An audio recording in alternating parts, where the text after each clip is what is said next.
Hello po mga kababayan, si Dante Maravillas. Kapi-kapi muna tayo po. Ayan. Mas maganda pala rito mag-vlog sa aming kusina. So habang nag-almusal, kapi-kapi po, nagtatrabaho tayo. Ano ba? Ano anya, Mr. Maravillas, yung almusal mo ngayon, tinapay. Tinapay at saka siyempre may palaman. Pero maganda, dinudot-dots lang sa kape. Nakita ko ito sa ating Pangulong Bongbong, dinudot-dot sa kape yung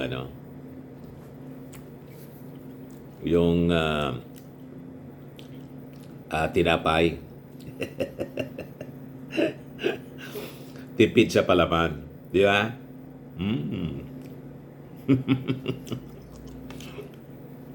Masarap.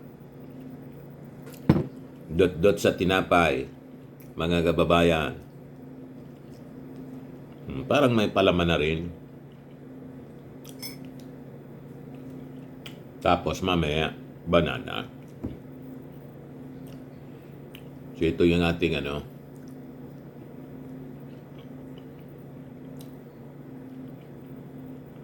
yung ating almusal. Ganito lang yung aming almusal, kasimple kasi madali lang siyang i-prepare. Kasi lagi tayong busy po, mga kababayan. Kaya dapat yung mga madalian lang. Kuha tayo ng palaman para lalong ganahan tayo. Kuan siya. Tawag dito, creamy peanut butter. Di ba?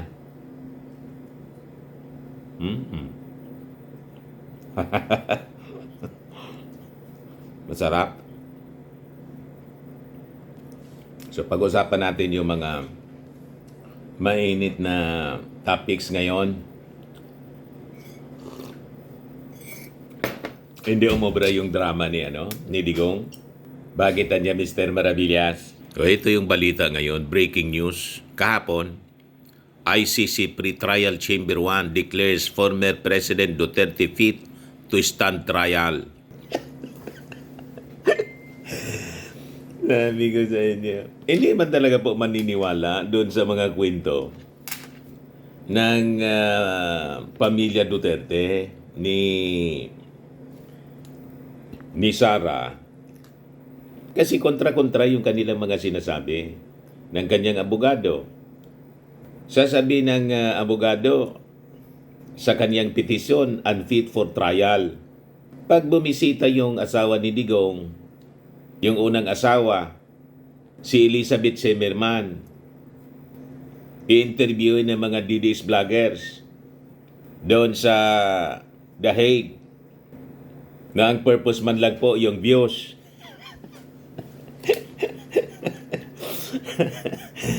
Para mataas yung revenues, mga kababayan. Ini-exploit nila yung mga interviews kay Sara, kay Elizabeth Semerman, sa pamilya Duterte.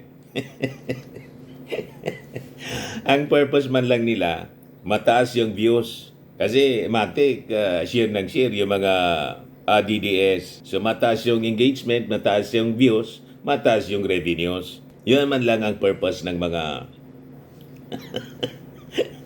DDS vloggers. Wala silang pakialam kung ano yung sasabihin kasi yun ang gustong-gusto ng mga followers nila. Yung dumaldal na hindi pinag-iisipan yung kanilang idol.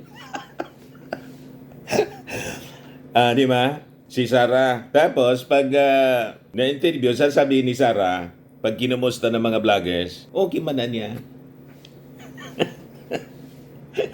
Maganda niya yung nakausap ko niya, kinumusta niya si kung sino ang kinukumusta. Yan ang mga kwento. Patian niya kayo.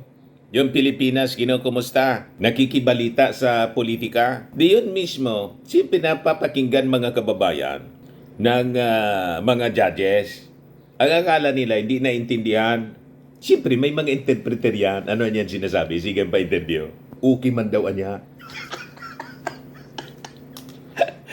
Nakausap mismo. Then other than that, siyempre, sinailalim po sa medical examination. Hindi pwede yung narrative nila, mga kababayan, yun ang paniniwalaan. Kaysa sa doon sa result ng medical examination, kay Digong mula sa mga experts na pinili mismo ng ICC, hindi yung mga medical experts na pinili nila.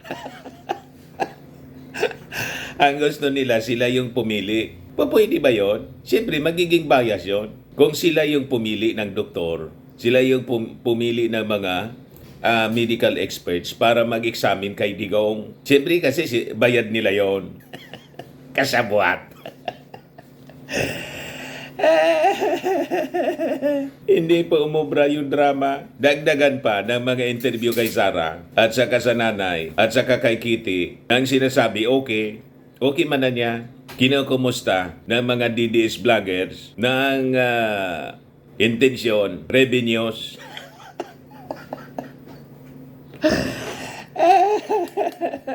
Bagsak mga kababayan yung narrative nila. Hindi umubra mga kababayan yung kanilang kwento. Kwentong kasinungalingan kasi. Sarap nitong kape. So ito ngayon mga kababayan yung balita. Sabi ng ICC, fit na fit niya si Digong to stand trial. O, di ba? Yan Duterte deemed fit by ICC for crimes against humanity pre-trial proceedings. Ayan pa. Sabi mga kababayan ng ICC Chamber 1, si Digong anya nakakabasa holistically, read holistically, and in light of the cognitive abilities that professor, redacted yung pangalan, is of the opinion that Mr. Duterte possesses. The chamber is satisfied that Mr. Duterte does have the ability to understand the charges against him and is able to effectively exercise his procedural rights, the ICC chamber said. Malinaw po ang pag-iisip ni Digong, nakakabasa at nakakaintindi. Nangungumusta pa nga ng kalagayan sa politika sa Pilipinas. Siyempre, namumonitor yun, yung mga interviews kay Sara at saka kay Elizabeth Zimmerman. Malinaw niya. Nag-happy birthday pa kay Bato. At may advice pa, mga kababayan kay Bato sa latest na interview kay Sara Duterte. Ano sabi ni Sara? Ang minsay kay Bato, nang interview si Sara, ang minsay daw ng kanyang tatay, magpakatigas ka niya na parang sintigas ng bato.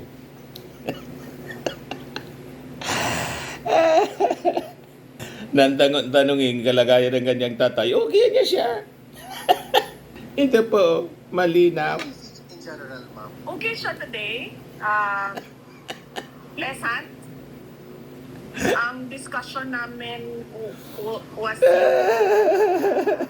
mga nawawalang taga Davao City. You see? Kasi merong Alam niya kung anong sumakay ng nangyayari. bangka, 15 individuals. Concerned siya. Nadisgrasya ata yung bangka nila. So hanggang ngayon hinahanap sila. Isa pa lang yung nakita na sabi sa balita, nakuha siya sa Nangungumusta siya. And yung iba, hinahanap pa. So yun yung discussion namin ni PRD kanina kasi yung isa doon ay kaibigan ko, isang abogado doon. Tagal ko na siyang kaibigan, tumulong pa siya sa akin nung mayor ako. Unang term ko as mayor. Kaya nagpapahamak At, po. yung isa naman, sa kanyang anak tatay, na yung kanyang matalik anak na mismo, kaibigan ng nanay si ko. Sarah, So, medyo daldal ng malungkot daldal. ang Davao City ngayon dahil Kasi interview din yung marami interview missing, and syempre yung kanyang mga pamilya nila, supporters, mga nalulungkot, vloggers, for nag-aalala, views, for revenues. natatakot. Kaya yun yung pinag-usapan namin ni PRD kanina. Si Sarah, hindi man yata ito nakikinig sa mga advice ni Kaufman. Kasi feeling niya, Vice Presidente niya ako at ako nagbabayad sa'yo. Ba't naman makikinig ako sa sa mga sinasabi mo? Sasabihin ko kung anong gusto kong sabihin. Feeling niya, nasa Pilipinas siya.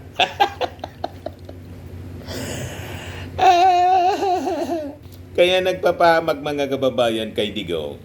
Mismong kanyang anak si Sarah at kanyang dating asawa, pati ang kanyang sarili, pinapahamak niya sa kadaldalan niya. Ano ba? Kaya hindi uubra po yung kanilang mga drama ng kanyang abogado na pinalalabas si Digong mga kababayan unfit for trial. Siyempre, ipapa-examine yan, interviewin. At yung mga drama ni Digong, hindi yun uubra sa mga eksperto. Dagdagan pa ng walang tigil na pa-interview ni Sara Duterte sa kanyang mga supporters doon sa sa Dahig. O denied. Laging denied, reject yung kanilang mga plea at yung kanilang mga depensa at mga argumento. Kasi nga po, it is not based on truth. Mahilig kasi sila magsinungaling at magdrama. Di ba po? Kaya sabi dito, in a 25-page decision, the ICC also denied Duterte's request for indefinite adjournment. So sabi ng Chamber 1, read holistically and in light of the cognitive abilities that professor is of the opinion that Mr. Duterte possesses, the Chamber is satisfied that Mr. Duterte does have the ability to understand the charges against him and is able to effectively exercise his procedural rights, sabi po ng ICC. Ngayon, sa isang statement, yung kanyang abogado na si Nicholas Kaufman, nagsabi na yung kampo nila is disappointed that they were denied the opportunity to present their own medical evidence regarding the former president. Hindi man po maari na yung ICC tatanggapin yung sarili nilang medical evidence kasi siguradong bias yon. Di ba? Pag tinanggap yung medical evidence nila, ang ibig sabihin nun, yung ICC nagpaloko sa kanila. Tama po, mga kababayan? Alangan man magpapaloko sa kanila. Yung ICC, na alam na mahilig sila na gumawa ng kwento, pati magplanta ng ebidensya. Kaya yung medical evidence nila, sa isip ng mga judges, planted niya ito na ebidensya. Gusto tayong lukuhin. Para hindi matuloy yung trial. Kasi pag natuloy ang trial, si Digong sa kayabangan aamin. O di ba? Kaya ayaw ng abogadong matuloy yung trial. Nag-request ng indefinite suspension. Imagine, indefinite suspension, denied. O di ba? But anyway, masaya pa rin si Kaufman kasi hanggat siya ang abogado, kahit umabot ng 10 years, 20 years, tuloy-tuloy ang kanyang pagtanggap ng attorney's fee. Magkano ba yon? 50 million yata? Or 150 million yung mga lumalabas na balita? Hindi 50 million, 150 million a month. Matindi kung gano'n. Di ba? Pag ganyan ang bayad sa abogado, mas magandang mahaba yung yung trial. Hindi pa nga umaabot tayo sa trial. O, di ba? Lalo pag umabot na sa trial, lalong hahaba. Dahil sa pinagagawa ni Kaufman. Sabi dito, the defense is disappointed that contrary to accepted practice, it was denied the opportunity to present its own medical evidence and to question in court the contradictory findings of professionals selected by the judges. The defense will seek leave to appeal this decision and argue that Mr. Duterte was denied due process. So mag-a-appeal pa, lalong hahaba. Sabi ko sa inyo, ayaw talaga nila na matuloy yung trial. Kasi pag natuloy yung trial, ang verdict guilty. Kasi yung mga ebidensya po napakalakas. Laban kay Digong, recorded po yung kanyang mga admissions. Yan yung mga orders niya to kill, kill, kill. Yung mga utos niya kay Bato, recorded po, public statement. At pag nag-trial, sa kayabangan ni Digong, aamin siya sigurado. Tulad ng ginawa niya po sa hearing ng Congress. Umamin siya mismo. Itinuro pa nga si Bato. Yan na niya, si Bato. Death squad din niya.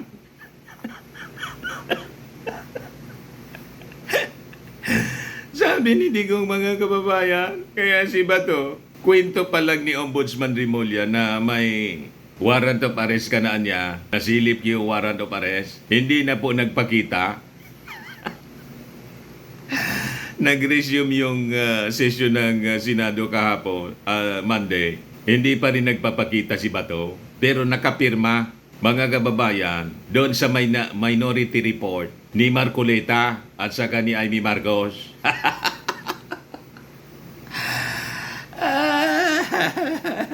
Talagang mga taong ito. So with that, the chamber scheduled the commencement of the confirmation of charges hearing on February 23, 2026. Meanwhile, the chamber said it is clear that one expert concluded that there is no reason why Duterte would lack functional mental capacity to understand the charges. It noted that Professor 74 and Professor 74 years old are ambiguous that Mr. Duterte has the mental capacities to understand the charges, the evidence in the conduct, purpose and possible consequences of the pre-trial proceedings and to instruct counsel for the preparation of his defense at the pre-trial stage. So aside from this, sabi dito sa balita, the ICC chamber denied the argument of Duterte's camp that report of the panel could not be dispositive and as they contradicted each other. So lahat ng petition po, please, ng kampo ng Duterte, mga please ni Kaufman, lahat reject. So nakikita ninyo mga kababayan ang pangitain, hindi pumapabor sa mga argumento nila. Kasi kitang-kita yung mga argumento nila palusot para hindi matuloy yung trial. Kasi pag natuloy yung trial, sentensyado si Digong for crimes against humanity. Kasi yung mga ebidensya, napakalakas at may admission mismo si Digong mula mismo sa kanyang mga pronouncements. You see? So sabi dito, notwithstanding any difference of opinion that the three experts had about Mr. Duterte's redacted, their subsequent assessment of whether Mr. Duterte had the capacities necessary for the meaningful exercise of his procedural and fair trial rights is unanimous. The ICC said that the chamber did not attribute Duterte's underperformance on validity test to his alleged condition. It added, they make clear that his underperformance is at odds with Mr. Duterte's capacities as observed by them during their examinations of him. The chamber finds persuasive the holistic approach adopted by the experts in their assessment of Mr. Duterte and accepts the resulting clear and unanimous conclusions which they draw in relation to his capacities to meaningfully exercise his procedural and fair trial rights. Sa 25-page decision, nireject din yung request ng legal team ni Digong to hold a hearing with the medical experts appointed by the ICC chamber as it saw no need to further clarify the conclusions or the methodology adopted by the experts. This is because the procedure adopted by the chamber is in order to resolve the issue of Mr. Duterte's fitness has been abundantly fair and that there is a concurrent need to proceed as expeditiously as the demands of fairness require and allow. Meanwhile, the Duterte Panagutin Network Europe welcomed the ICC's decision to proceed with the pretrial proceedings against Duterte as a significant step forward to exact accountability. By setting the confirmation of charges hearing on February 23, the ICC is sending a clear message that justice cannot be indefinitely delayed. Sabi po ni Ikay Enriquez, the convener of Duterte Panagutin Network sa Europe. So yan mga kababayan, tuloy na ang pretrial proceedings kay Digong. Kasi laging reject lahat ng petition niya. Lahat ng petition ni Kaufman, reject. At tingin natin, hanggang sa huli, reject. Di ba? Dapat niya kasi Mr. Maravillas, di ba? Sabi ng mga supporters ni Digong, tanggalin na si Kaufman. Kahit papalitan si Kaufman, mga kababayan, kumuha sila ng ibang abogado.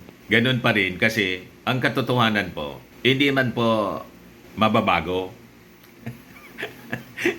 Di ba? Kung ano yung nangyari na totoo, yun ang makikita ng mga judges ng ICC. Hindi po umobra yung acting ni Digong at ng kanyang pamilya. Kasi po, malinaw, ang ICC hindi pwedeng makuha sa drama. At malamang sa malamang, na panood na rin ng ICC yung mga paghamon ni Digong. Na handa siya na harapin ang ICC at handa siyang mabulok pag na-found guilty daw siya. Handa siyang mabulok for all time. Yan ang sabi ni Digong po. Ito yung pag-iabang ni Digong sa Quadcom. These days, the ICC will come. Will you voluntarily submit yourself? Sipain ko pa sila man. But you said a while ago that if somebody will sponsor your fare to the ICC, you will voluntarily submit yourself to their investigation and jurisdiction. Yes. Pero No, kung sila di ba? mapunta dito, sipain ko. But will you confirm that you are willing to submit Oh. voluntarily yourself to ICC? Punta ko doon, sipain ko rin sila. Sipain daw niya, mga kababayan, yung ICC. Ito pa. Tatanong ko na lang diretso, Mr. Chair. Yung former president ba ay willing na mag-cooperate sa investigation sa ICC? Kaugnay dito? ICC, ma'am. I'm asking the ICC to hurry up. And if possible, they can come here and start the investigation tomorrow. This issue has been left hanging for so many years. Matagal, ma'am. Baka mamatay na ako, hindi na nila ako maimbestiga. So I'm asking the ICC through you na pagpunta na sila dito bukas, umpisahan na nila ang investigation. And if I am found guilty, I will go to prison and rot there for all time. Kaya hindi obra po yung mga argumento ni Kaufman. Kasi sigurado, itong mga clips na to, mga kababayan, sa Quadcom investigation, mga video clips, pinorward na po ng mga complainants sa ICC at napapanood or napanood na ng mga ICC judges kung paano magyabang si Digong.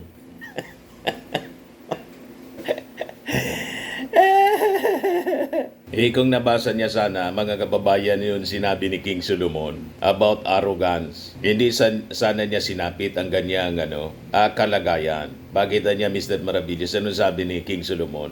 Sabi ni King Solomon sa Proverbs 16:18, "Pride goes before destruction, and an haughty spirit before a fall." Diba? Malinaw? Yun ang nangyari, mga kababayan, kay Digong. At yun din ang mangyayari kay Sara because of her arrogance. Diba? Ano pa sabi ni King Solomon sa Proverbs 16:5, mga kababayan? "Everyone who is arrogant in heart is an abomination to the Lord. Be assured he will not go unpunished." Yun din ang nangyari kay spiritual advisor ni Digong, isa ding mayabang si Kibuloy.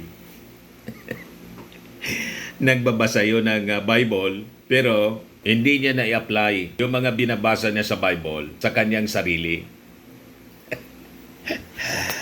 Di ba? O kaya, kulong din po. So, ganon din ang mangyari kay Bato de la Rosa na hamon ng hamon kay Trillanes. Sabi kay Trillanes, mga kababayan ni Bato, "Make my day, Mr. Trillanes." Ngal-ngal ka ng ngal-ngal. Kahit na niya, sumama ka pa sa pagpusa sa akin. Hindi na po nagpapakita, mga kababayan. At by June yata, plano ni Trillanes na mag-file ng ethics complaint para matanggal si Bato de la Rosa bilang senador kasi sumusuweldo siya, hindi nagtatrabaho. You see? Kaya sabi ng mga netizen, sabi ni Lindayag Santiago, "It did not work. Kaufman, thank to his children, they said the truth. Digong is fit and normal. Okay naman siya." Kaya nakakatulong po yung mga pa-interview ni Sara para ma-reject yung mga petitions. Laking tulong yung mga interview ng mga DDS vloggers na ang intensyon, mga kababayan, views and engagement para mataas ang revenues. Laking tulong po para tuloy-tuloy na makulong si Digong. At hindi pagbigyan yung mga petitions tulad ng unfit for trial. Kasi sa bawat interview, doon nalalaman ang totoong kalagayan ni Digong. Hindi kayo nagtataka, mga kababayan, kung bakit hindi pinagbabawalan ni Kaufman yung kanyang pamilya, yung kanyang kliyente, yung mga anak, si Sara, si Pulong, si Kitty, yung asawa, dating asawa si Elizabeth Semerman. Hindi po hindi pinagbabawalan, pinipigilan na magpa-interview. Sige niya, dumaldalan niya lang kayo. Ano man sa akin, 150 million per month yung bayad ninyo.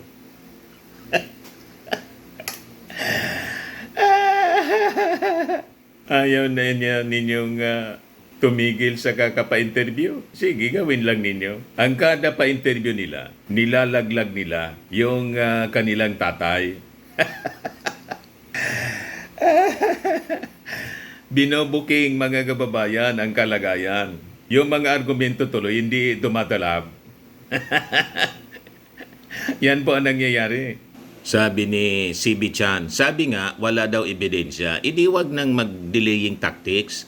Start the trial na agad kung innocent para makawi na kung walang sala.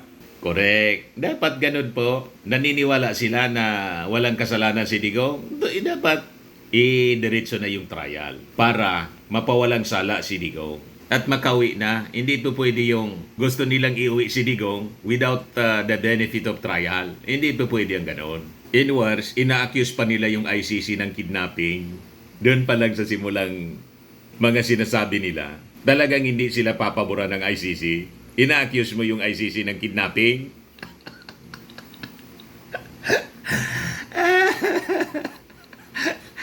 Saan ka nakakita ng ICC? Naglabas ng warrant of arrest. Ang tingin nila sa warrant of arrest at pag-aresto, kidnapping daw.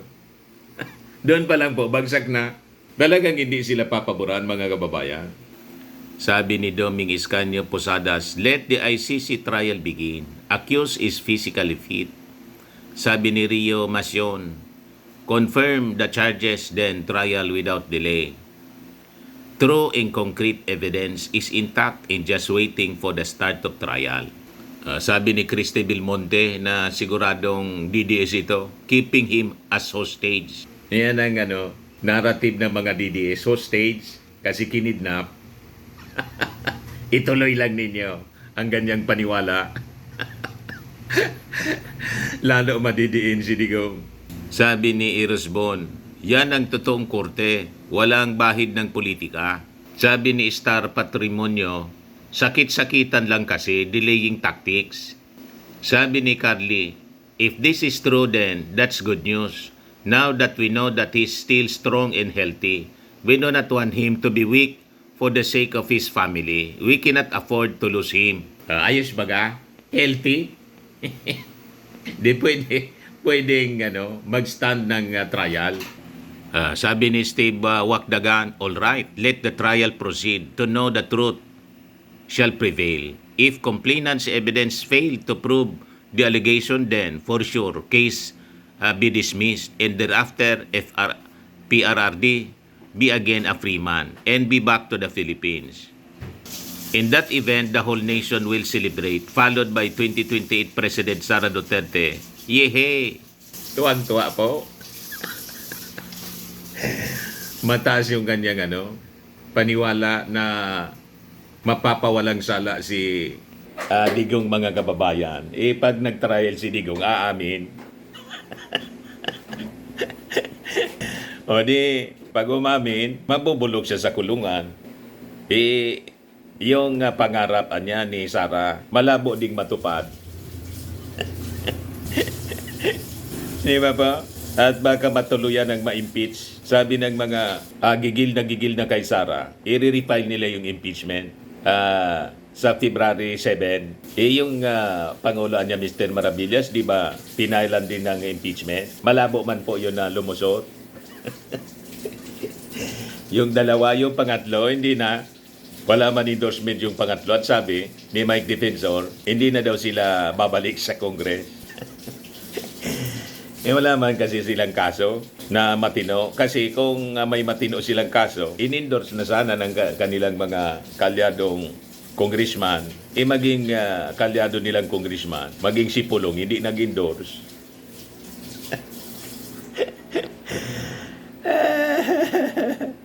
Nakita na ninyo? Lahat lang pasiklab, mga kababayan. Sabi ni Dennis Nabal, gusto naman niya yan, di ba? Naghamon pa nga dati Yun nga po.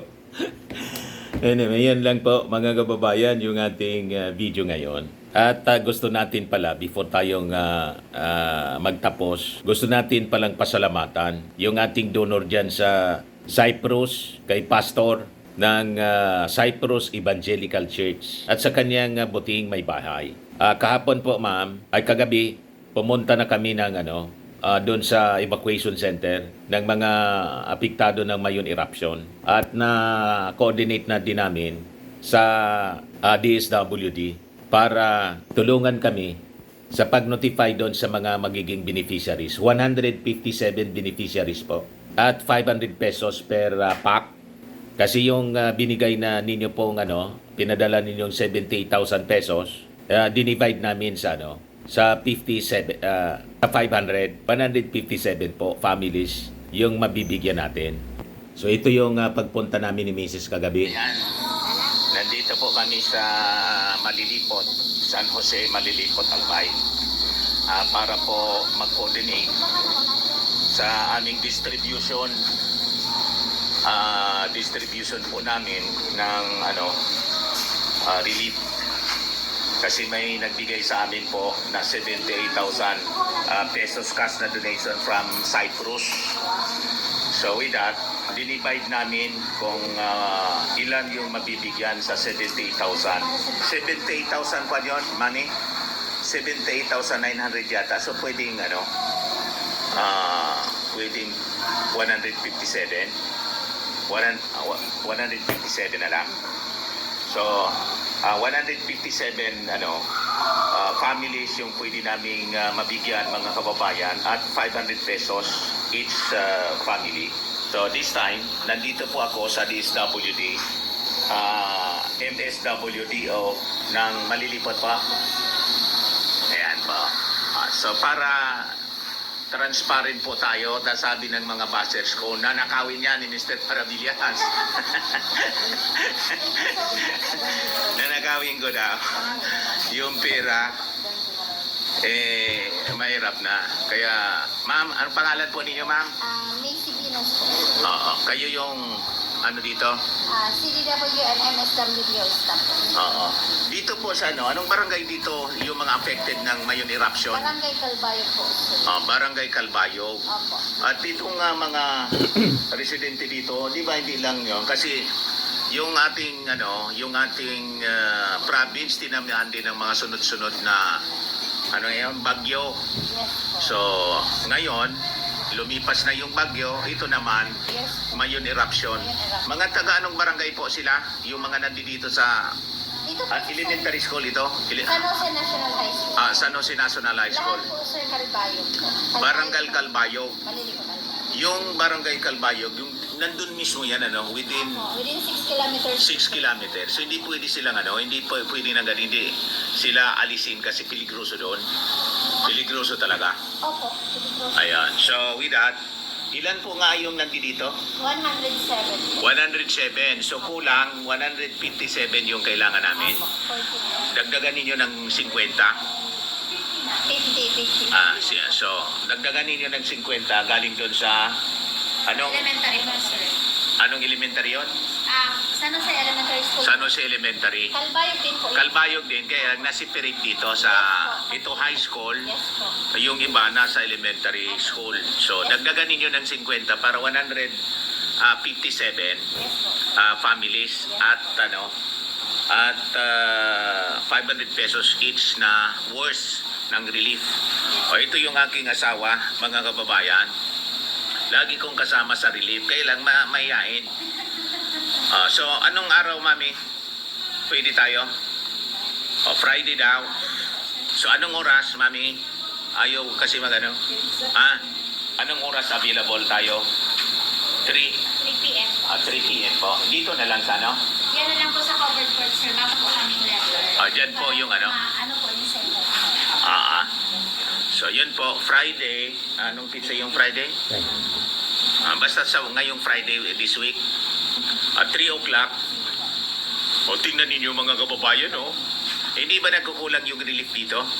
As of now naman po, sir. Okay naman po sa mga... Anong laman yan ng mga mga kumpleto na siya? Opo, sir. Meron silang 6 kilos na rice. Oo. May canned goods din pong 4. Walang tuna. Tuna. 4 na ano yan. Apat na tuna po. Apat na tuna cans. May 2 sardine po. And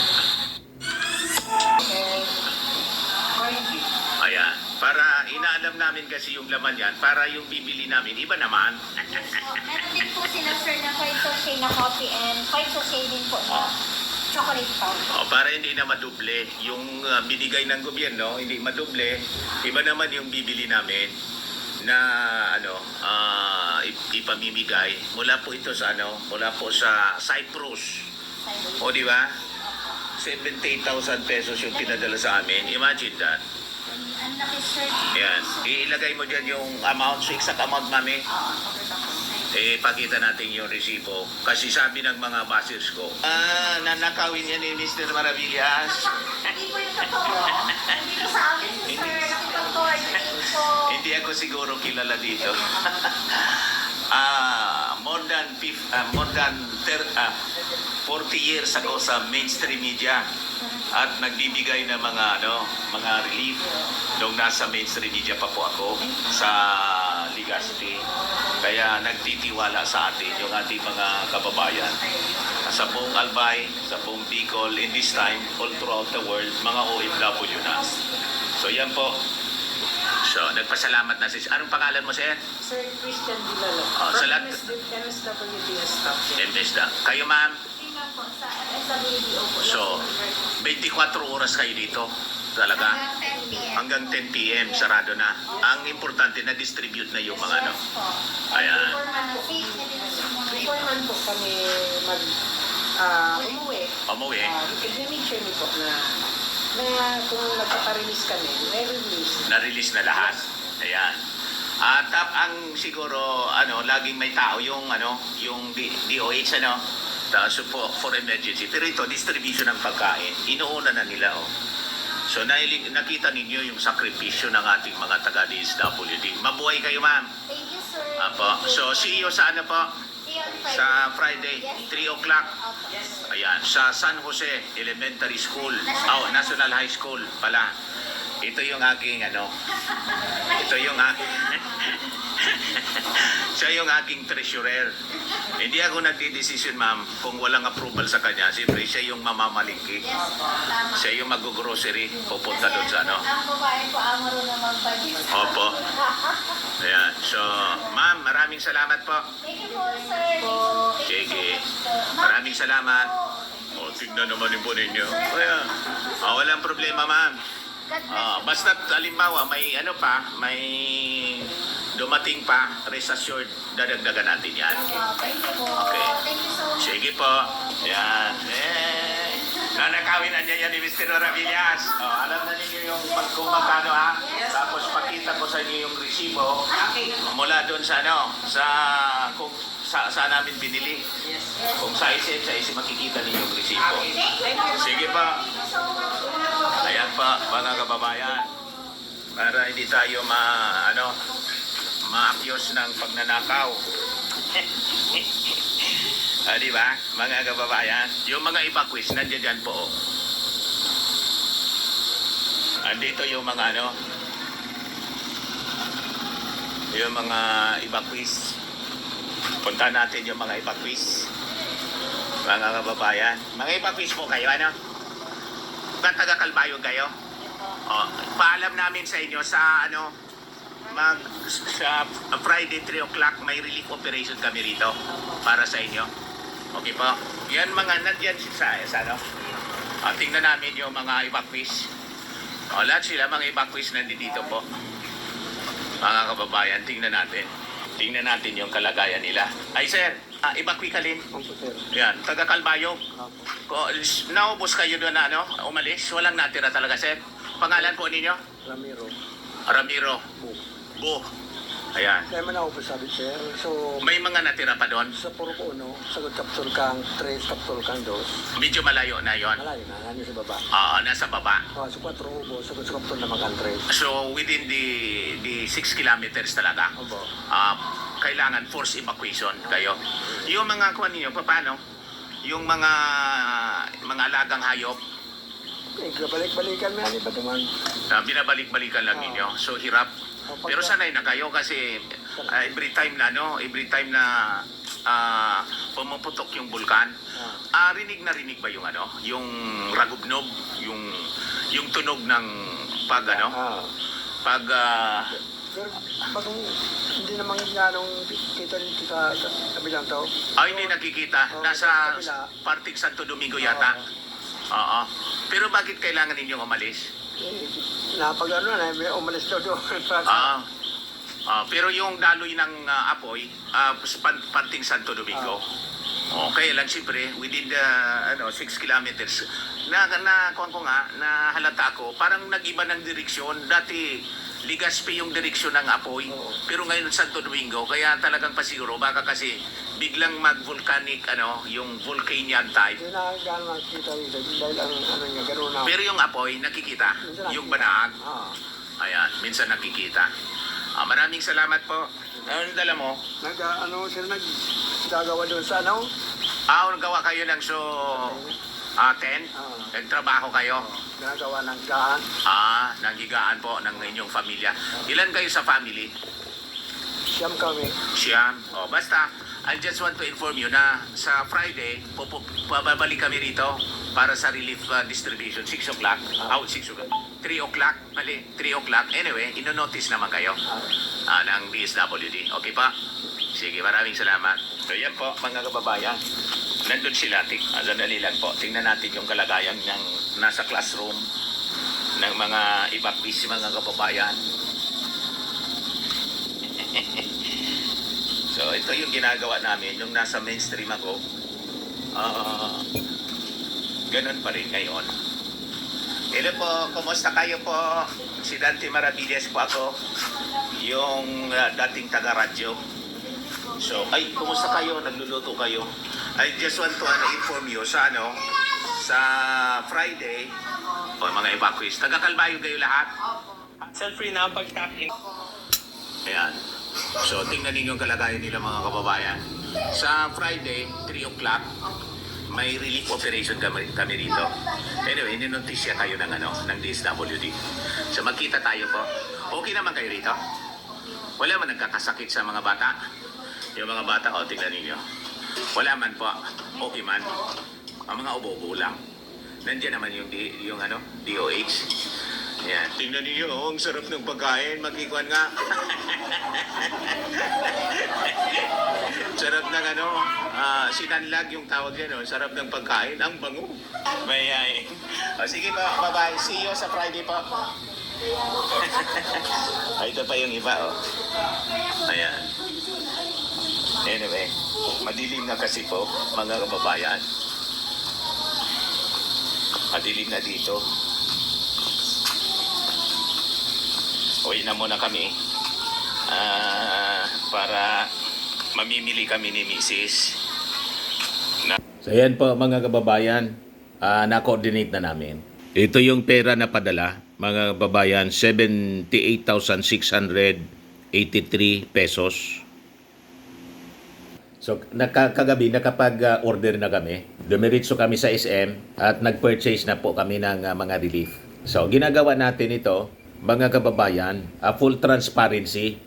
Kasi sinasabi ng mga buzzers ko, actually mga buzzers ko, mga DDS trolls, nanakawin na niya yan ni Mr. Maravillas. Kung sino pa yung hindi man lang mga kababayan nagpapadala ng tulong, sila pa yung mabilis mag-akusa. Pero yung mga nakakakilala sa atin, hindi man sila naniniwala sa ganyang mga akusasyon na nanakawin natin yung mga donations. Sabi ko nga po, 40 years na ako sa mainstream media. That is the usual na ginagawa natin. Ako yung nag-handle ng foundation noon, ng aming station sa mga fundraising operations at sa mga aktual na distribution ng mga ayuda, ng mga tulong. Never pa akong na-accuse mga kababayan ng pagnanakaw. Ako pa yung nangunguliksyon yan. Yung mga donations galing sa mga listeners ko. Pag ako po ang hininga ng tulong sa aking programa, ang daming nagdo-donate. Bakit po? Transparent ako. And every single centavo na binibigay na kokoleksyon ko po, fully accounted siya and reported sa mga listeners ko. In this time, nang umalis ako sa radyo, tuloy pa rin yung ating ginagawa ng ganyan. Paminsan-minsan na lang po. Kung may nagbibigay, hindi man po ako nagpa-fundraising, pero may nagbigay ng tulong. Alangan man na mag-refuse ako, sasabihin ko, hindi na po ako tumutulong. Nag-initiate na nga po ng ganong pagtulong ang isang viewer natin, OFW sa Cyprus. Kaya sabi ko, sige, we will organize a relief operation. Ito na nga po, mga kababayan. So during the actual relief operations namin, lahat ng mga ayuda, bibidyohan natin po. Every single beneficiary, bibidyohan natin, bibilangin ninyo. Then the witnesses, yung mga taga-DSWD mismo, at siyempre yung mga beneficiaries. At ipopost natin dito sa aking Facebook account yung resibo. Magkano yung yung halaga ng aming mga pinamili. To the last centavo. Okay po? So anyway, maraming salamat po sa ating donor dyan sa Cyprus Evangelical Church. Anonymous daw lang sila. Basta galing niya sa Cyprus Evangelical Church. So God bless you more po, Pastor, at sa kanyang butihing may bahay. Ako po si Dante Maravillas. Bye-bye. God bless.